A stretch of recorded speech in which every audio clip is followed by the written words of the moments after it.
மகாலட்சுமி ஐயர் 1997 தஸ்ங்கிற ஹிந்தி படத்தில் அறிமுகமானாலும் பின்பு 1998 தில்சிங்கிற படத்தில் ஏ அஜ்னபி என்ற பாடலில் ஒரு சின்ன போர்ஷன் பாடி அவங்களோட குரல் ஒலிக்க ஆரம்பிச்சிச்சு.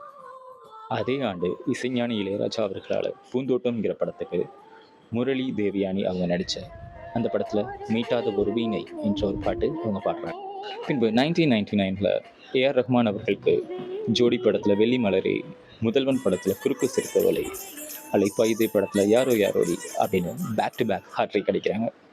பின்பு 2000 கண்டுகொண்டேன் படத்தில் ஹரிஹரன் அவங்களோட சேர்ந்து கண்டுகொண்டேன்ங்கிற பாட்டை பாடுறாங்க. அது என்னமோ தெரில, ஹரிஹரனோட சேர்ந்து மகாலட்சுமி ஐயர் பாடினாங்க அப்படின்னா அந்த எல்லா பாட்டுமே சூப்பர் ஹிட்டாக இருக்கும்.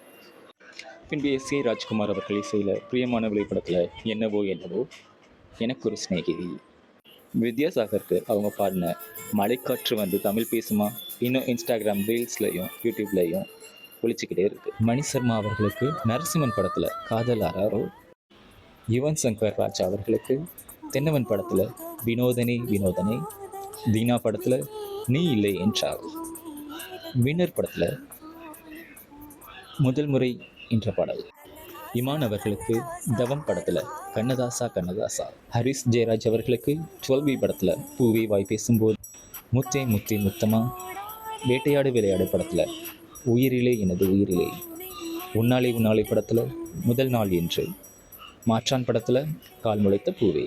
இளையராஜா, ஏஆர் ரஹ்மான், தேவா, பரத்வாஜ், வித்யாசாகர், யுவன் சங்கர் ராஜா, எஸ்.ஏ. ராஜ்குமார், இப்படி பல இசையமைப்பாளருக்கு இவங்க பாடியிருக்காங்க. ஹிந்தி, தமிழ், தெலுங்கு, கன்னடா, குஜராத்தி, மராத்தி, பெங்காலி, ஒடியா, இப்படி பல லாங்குவேஜில் பாடியிருக்காங்க. Happy birthday Mahalakshmi Iyer ma'am.